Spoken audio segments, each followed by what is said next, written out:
تدبر قرآن امین احسن اصلاحی سورہ کہف آیات 60 تا 62 آگے کا مضمون۔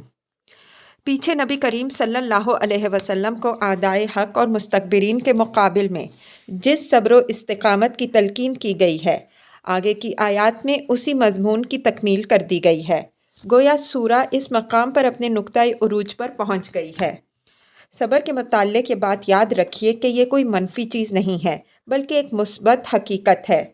اسی پر تمام حق کے قیام و بقا کا انحصار ہے۔ جس کے اندر یہ صفت راسخ نہ ہو، وہ نہ تو خدا کا حق ادا کر سکتا ہے نہ بندوں کا۔ اس صفت کو راسخ کرنے کے لیے ضروری ہے کہ اس کی عقائدی بنیادیں دل کے اندر راسخ ہوں۔ جب تک یہ بنیادیں اچھی طرح راسخ نہ ہوں، صبر کو اوپر سے چپکایا نہیں جا سکتا۔ یہ عقائدی بنیادیں 3 ہیں۔ ایک یہ کہ اس دنیا میں جو کچھ بھی واقع ہوتا ہے، سب خدا کے اذن اور اس کے ارادہ و مشیت کے تحت واقع ہوتا ہے۔ اس کے اذن و ارادہ کے بغیر ایک ذرہ بھی اپنی جگہ سے حرکت نہیں کر سکتا۔ دوسری یہ کہ خدا خیر مطلق اور حکیم ہے۔ اس وجہ سے اس کا کوئی ارادہ بھی خیر و حکمت سے خالی نہیں ہوتا۔ وہ اگر اہل باطل کو ڈھیل دیتا ہے تو اس لیے نہیں کہ وہ باطل سے محبت کرتا ہے یا اس کے آگے بے بس اور مجبور ہے، بلکہ اس کے اندر بھی وہ کسی خیر عظیم کی پرورش کرتا ہے۔ اسی طرح اگر وہ اہل حق کو مصائب و آلام میں مبتلا کرتا ہے تو اس لیے نہیں کہ اسے اہل حق کے مصائب سے کوئی دلچسپی ہے، بلکہ وہ اس طرح ان کے لیے کسی بڑے خیر کی راہیں کھولتا ہے۔ تیسری یہ کہ انسان کے علم کی رسائی محدود ہے، اس وجہ سے وہ خدا کے ہر ارادہ کی حکمت کو اس دنیا میں نہیں معلوم کر سکتا۔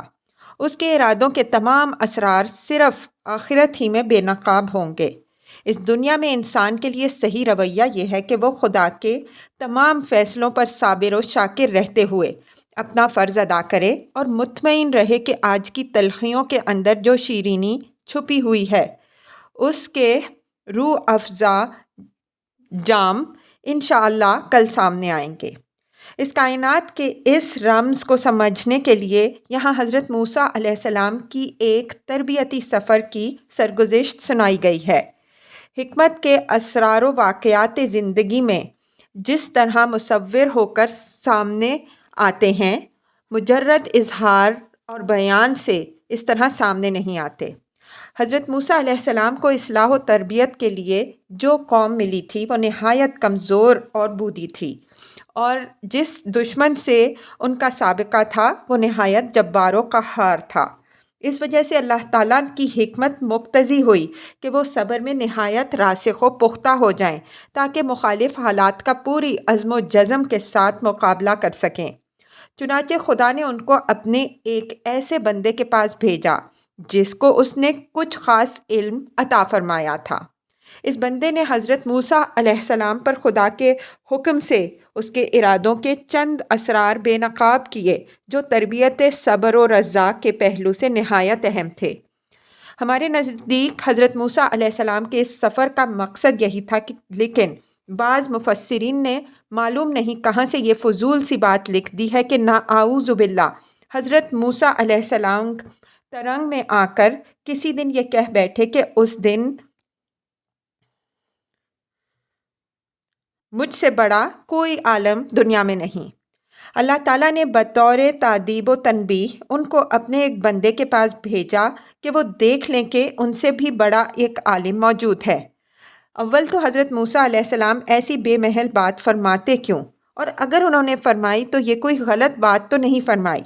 یہ ایک امر واقعہ ہے کہ نبی سب سے بڑا عالم ہوتا ہے، اور وہ اپنی پوری قوم کے سامنے اس حقیقت کا آشکارا طور پر اعلان بھی کرتا ہے۔ یہ بات ہر نبی نے اپنی قوم سے کہی ہے، انی اعلم من اللہ ما لا تعلمون، اے میری قوم کے لوگوں، میں خدا کی طرف سے وہ کچھ جانتا ہوں جو تم نہیں جانتے۔ لیکن کسی نبی کی یہ بات نہ تو فخر اور تعلی پر محمول کی گئی اور نہ اس کی بنا پر وہ مستوجب تادیب قرار پایا، تو آخر حضرت موسیٰ علیہ السلام ہی اس کے سبب سے کیوں سزا و تنبیہ کے مستحق ٹھہرے؟ بہرحال یہ شان نزول بالکل لا یعنی ہے۔ اصل حقیقت وہی ہے جس کی طرف ہم نے اشارہ کیا۔ اب اس روشنی میں آیات کی تلاوت فرمائیے۔ اعوذ باللہ من الشیطان الرجیم، بسم اللہ الرحمن الرحیم۔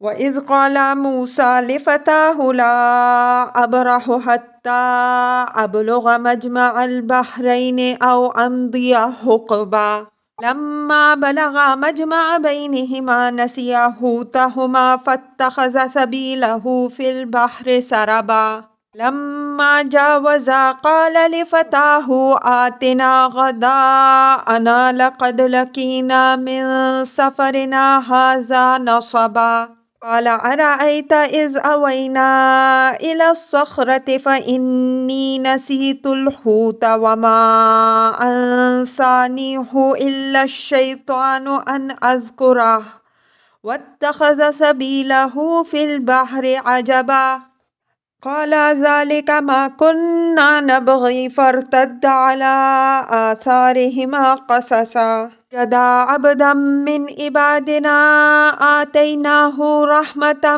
من عندنا وعلمناه من لدنا علما قال له موسى هل أتبعك على أن تعلمني مما علمت رشدا قال إنك لن تستطيع معي صبرا وكيف تصبر على ما لم تحط به خبرا قال ستجدني إن شاء الله صابرا ولا أعصي لك أمرا قال فإن اتبعتني فلا تسألني عن شيء حتى أحدث لك منه ذكرا فانطلقا حتى إذا ركب في السفينة خرقها قال أخرقتها لتغرق أهلها لقد جئت شيئا إمرا قال ألم أقل إنك لن تستطيع معي صبرا قال لا تؤاخذني بما نسيت ولا ترهقني من أمري أسرا فانطلقا حتى إذا لقيا غلاما فقتله قال أقتلت نفسا زكية بغير نفس لقد جئت شيئا نكرا قال ألم أقل لك إنك لن تستطيع معي صبرا قال إن سألتك عن شيء بعدها فلا تصاحبني قد بلغت من لدني عذرا فانطلقا حتى إذا آتيا أهل قرية استطعما أهلها فأبوا أن يضيفوهما فوجد فيها جدارا يريد أن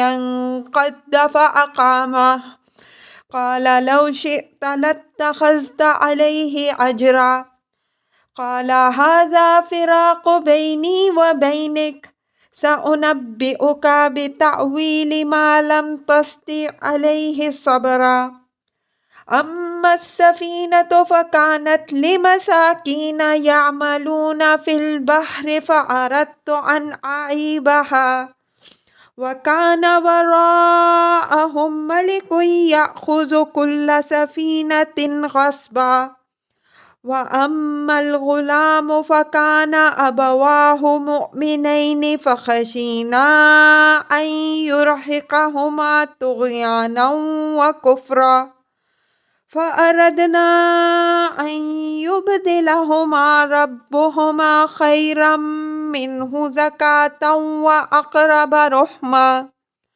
وأما الجدار فكان لغلامين يتيمين في المدينة وكان تحته كنز لهما وكان أبوهما صالحا فأراد ربك أن يبلغا أشدهما ويستخرجا كنزهما رحمة من ربك وما فعلته عن أمري ذالک تأویل ما لم تستطع علیہ صبرا۔ ترجمہ: اور یاد کرو جب کہ موسیٰ علیہ السلام نے اپنے شاگرد سے کہا کہ میں چلتا رہوں گا یہاں تک کہ یا تو دو دریاؤں کے ملنے کی جگہ پر پہنچ جاؤں یا اسی طرح سالہ سال چلتا ہی رہوں۔ بس جب وہ ان کے ملنے کی جگہ پہنچے تو وہ اپنی مچھلی بھول گئے اور اس نے دریا میں ایک اپنی راہ بنا لی۔ بس جب وہ آگے بڑھ گئے تو موسیٰ علیہ السلام نے اپنے شاگرد سے کہا کہ اب ہمارا کھانا لاؤ، ہمارے اس سفر نے تو ہمیں بڑی تھکان کر دی۔ اس نے کہا کہ کیا عرض کروں، جب ہم اس چٹان کے پاس پناہ میں لیے ہوئے تھے تو میں مچھلی کو بھول گیا، اور یہ شیطان ہی تھا کہ جس نے اس کو یاد رکھنے سے مجھے غافل کر دیا، اور اس نے عجیب طرح اپنی راہ دریا میں نکال لی۔ اس نے کہا یہی تو ہمیں مطلوب تھا۔ بس وہ اپنے نقشہ قدم دیکھتے ہوئے واپس لوٹے تو انہوں نے پایا ہمارے بندوں میں سے ایک بندے کو جس کو ہم نے اپنے خاص فضل سے نوازا تھا اور جس کو خاص اپنے پاس سے علم عطا فرمایا تھا۔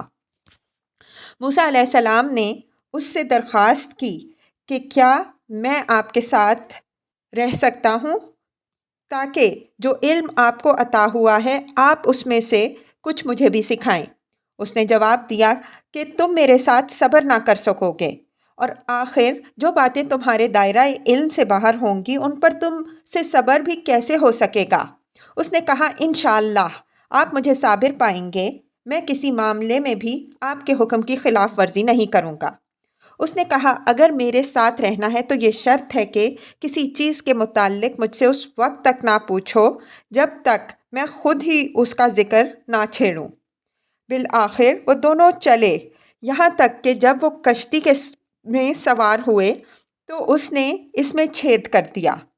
موسیٰ علیہ السلام نے کہا کہ یہ چھید آپ نے اس میں اس لیے کیا کہ اہل کشتی کو غرق کر دیں؟ یہ تو آپ نے بڑی ہی عجیب حرکت کی۔ اس نے کہا میں نے نہیں کہا تھا کہ تم میرے ساتھ صبر نہ کر سکو گے۔ موسیٰ علیہ السلام نے کہا میری بھول چوک پر مواخذہ نہ کیجیے اور میرے معاملے میں زیادہ سخت گیری نہ فرمائیے۔ پھر چلے یہاں تک کہ جب ایک لڑکے سے ملاقات ہوئی تو اس نے اس کو قتل کر ڈالا۔ موسیٰ علیہ السلام نے کہا کہ آپ نے ایک معصوم جان کو بغیر کسی قصاص کے قتل کر ڈالا، یہ تو آپ نے بڑی ہی منکر بات کی۔ اس نے کہا میں نے کہا نہیں تھا کہ تم میرے ساتھ صبر نہ کر سکو گے۔ موسیٰ علیہ السلام نے کہا اب اس کے بعد اگر میں آپ سے کسی امر کے متعلق پوچھوں تو مجھے ساتھ نہ رکھیے، آپ میری جانب سے حد عذر کو پہنچ گئے ہیں۔ پھر چلے یہاں تک کہ جب پہنچے ایک بستی والوں کے پاس تو ان سے کھانا کھلانے کی درخواست کی۔ انہوں نے کہا کہ ہم تو میزبانی سے انکار کرتے ہیں۔ تو انہوں نے وہاں ایک دیوار دیکھی جو گرا چاہتی تھی، وہ دیوار اس نے کھڑی کر دی۔ موسیٰ علیہ السلام نے کہا کہ اگر آپ چاہتے تو اس پر کچھ مزدوری بھی ٹھہرا لیتے۔ اس نے کہا بس میرے اور تمہارے درمیان یہ جدائی ہے، میں اب تمہیں ان باتوں کی حقیقت بتاؤں گا جن پر تم صبر نہ کر سکے۔ کشتی کا معاملہ یہ ہے کہ وہ چند مسکینوں کی تھی جو دریا میں محنت مزدوری کرتے تھے۔ میں نے چاہا کہ اس کو عیبدار کر دوں اور اس کے پرے جو ایک بادشاہ ہے وہ تمام کشتیوں کو زبردستی ضبط کر رہا تھا۔ رہا لڑکا تو اس کے ماں باپ با ایمان تھے۔ ہمیں اندیشہ ہوا کہ کہیں وہ بڑا ہو کر سرکشی اور ناشکری سے ان پر تعدی نہ کرے، بس ہم نے چاہا کہ ان کا رب ان کو اس کی جگہ ایک ایسا فرزند عطا کرے جو پاکیزہ نفسی میں اس سے بہتر اور مروت و دردمندی میں اس سے بڑھ کر ہو۔ اور رہا وہ دیوار کا معاملہ تو وہ شہر کے 2 یتیم لڑکوں کی تھی، اس کے نیچے ان کا دفینہ تھا اور ان کا باپ ایک صالح آدمی تھا۔ تیرے رب نے یہ چاہا کہ وہ اپنی جوانی کو پہنچے اور اپنا دفینہ نکال لیں، یہ تیرے رب کی عنایت سے ہوا، اور یہ جو کچھ میں نے کیا اپنی رائے سے نہیں کیا، یہ ہے حقیقت ان باتوں کی جن پر تم صبر نہ کر سکے۔